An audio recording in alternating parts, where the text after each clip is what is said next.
Harts Ortiz here. Now, before I begin, two things. You might notice that my voice is a little messed up. If you hear any, 13-year-old cracks in my voice, it's because I've lost my voice and I'm trying to talk to you as best as I can. Second, along the backdrop, we might have my cat running across. Sorry about that. Just if it happens, ignore it. Focus on me.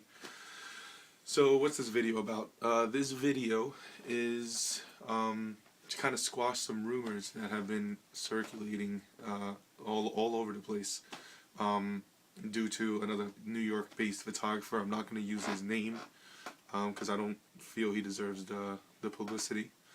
For those of you that do know him, yeah. I've been wanting to do this video for a while, but I've been so busy between clients and meetings. I just don't have the time. But I'm doing it now, so just want to touch on a few things. Now, I'll just kind of jump right into it. This photographer, who again is nameless, he's spreading rumors and saying that the types of lights that I'm using are hot lamps. And that really bothers me because he's partly right and partly wrong, and I'll explain why in a second. He's saying that I'm using these type of lights here from Home Depot, and that part is true. That part is true. I don't use them anymore. I did use them, and yeah. So he says that this is what I use. But I had to go to Home Depot and buy one of these lamps because I don't own any of these bulbs here. He says that I use these bulbs, which he actually, and I quote him, says that they light up the Empire State Building and they're not made for photographers, which is true, 100% true. There's reasons why a photographer wouldn't use this.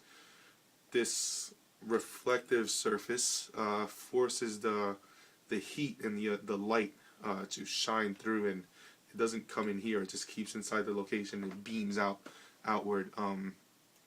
It's a tungsten bulb.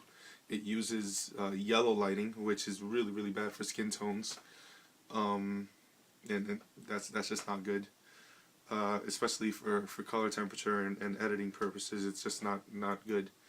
I don't use this. I would never use this, and it's just a tad bit ridiculous.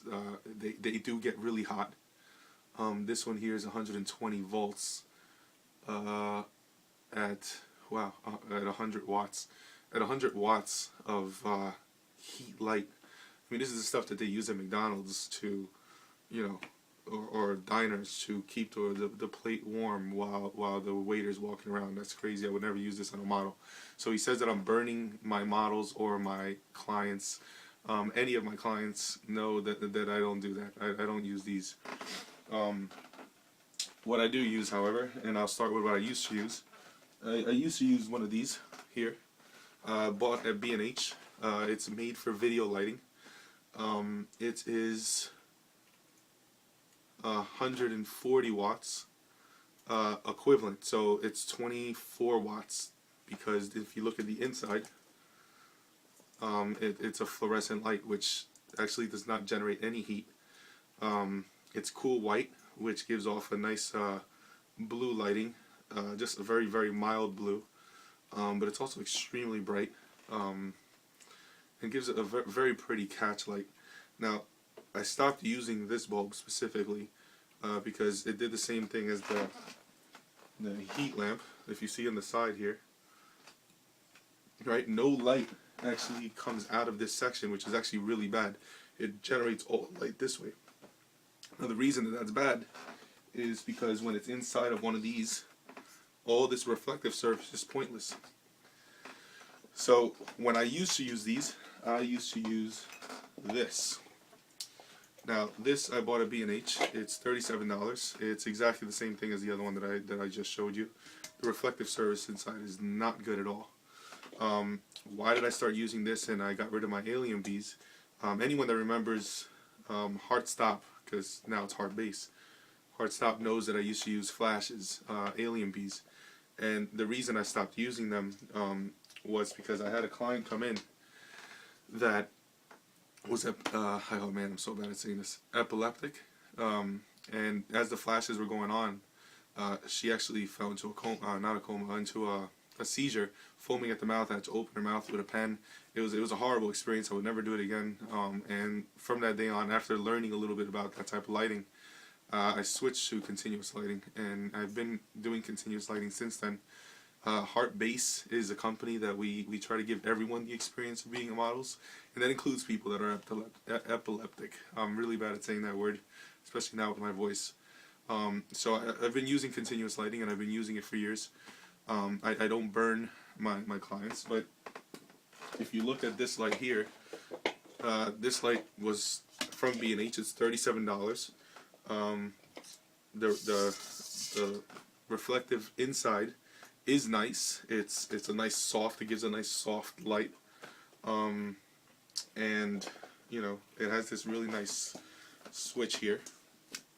Alright, I have about 3 of these. I used to use them religiously, but as I wanted to add more lights and do more things, I stopped using these. And the main reason was what I was telling you before with this surface. Putting it inside is pointless because it's just going to shoot the light forward. There's no reason for the light to go inside into the reflective. So I switched from these bulbs here to these bulbs, also bought at B&H. The equivalent is actually a tiny bit less. It's 120. It equals 120 watts, and it's 1600 lumens. Now this, when it generates, if you look inside, the light goes in all directions. Right? It doesn't just go forward; it goes in, which then reflects off the tin and shoots outward. So I watched a friend do a video, and he wasn't using this. He was using these, and if you take a look, it's not the type that you just can go into a hardware store and get. The hardware stores have a smaller tin. This is a bigger bowl. I made sure that I get the bigger bowls. But if you compare the inside, which one is shinier? Which one has a better reflective surface? Is this one, and this one's only $7. $7, $37. I use about 7 or 8 of these, depending on the picture. So it just makes more sense, and it's more logical. However, I make sure that I used these bulbs here. Now, if you go to Home Depot, you could purchase the bulbs like this, a tiny bit less power, which is like the equivalent of 100 watts.